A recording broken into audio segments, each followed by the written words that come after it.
पिंपरी चिंचवडमधील फुगेवाडीमध्ये 8 जणांचा जो आहे तो विविध कारणामुळे मृत्यू झाला। त्यामधीलच एक बाबा शेख व्यक्तीचा जो आहे तो देखील या ठिकाणी मृत्यू झालेला आहे।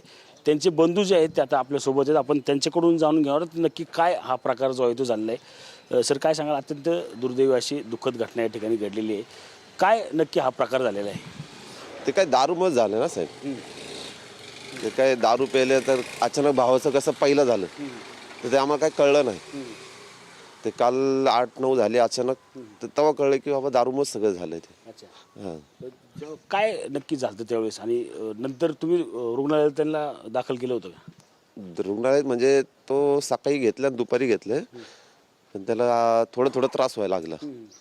तो म्हटला मला त्रास होतोय, नाही का चक्कर यायला लागली। मला ऊन बी नाही, मला वाटलं जास्त काही प्रॉब्लेम झाला असेल उन्हामुळं। मग संध्याकाळी केलं, त्याला दवाखान्यात घेऊन गेले 8ला इथं दापोलीतच घेऊन गेले ते दवाखान्यात। ते काही घेतलं नाही, ते म्हणलं डायरेक्ट जावं वायसीएमला।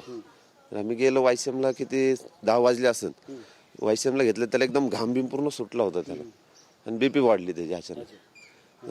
ॲडमिट केल्यानंतर अचानकच त्याला तोंडातनं फेसबीस सुरू झालं त्याला।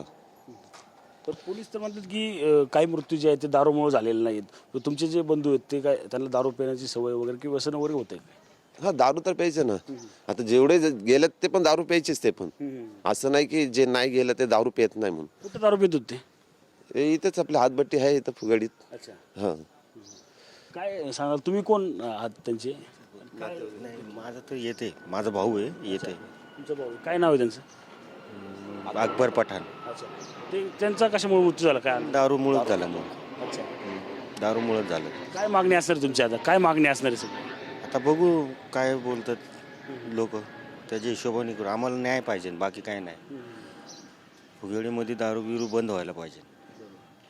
नक्कीच आपण पाहतो की बाबा शेख असतील किंवा अकबर पठाण असतील, हे जे आहेत ते या दोघांचेही बंधू या ठिकाणी या घटनेमध्ये जे आहेत ते मृत्यू पावलेले आपल्याला एकूण पाहायला मिळत आहे। पोलीस दारूची घटना जी आहे ती या ठिकाणी नाकारतायत, मात्र या दोघांकडून जे आहे ते आता दारू पिल्यामुळेच आमच्या लोकांचा जो आहे तो मृत्यू झाल्याचं जे आहे ते या ठिकाणी सांगण्यात आलं आहे। लवकरात लवकर आम्हाला न्याय मिळावा आणि फुगेवाडीतील दारू धंदे जे आहेत ते बंद व्हावे अशी मागणी देखील आता मृतांच्या नातेवाईकांकडून केलेली आपल्याला एकूण पाहायला मिळत आहे।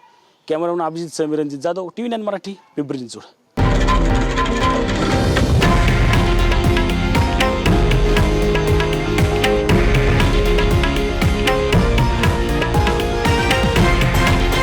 हे आहे देशातील नंबर 1 न्यूज नेटवर्क आणि आपण पाहत आहात TV9 मराठी, एकमेव।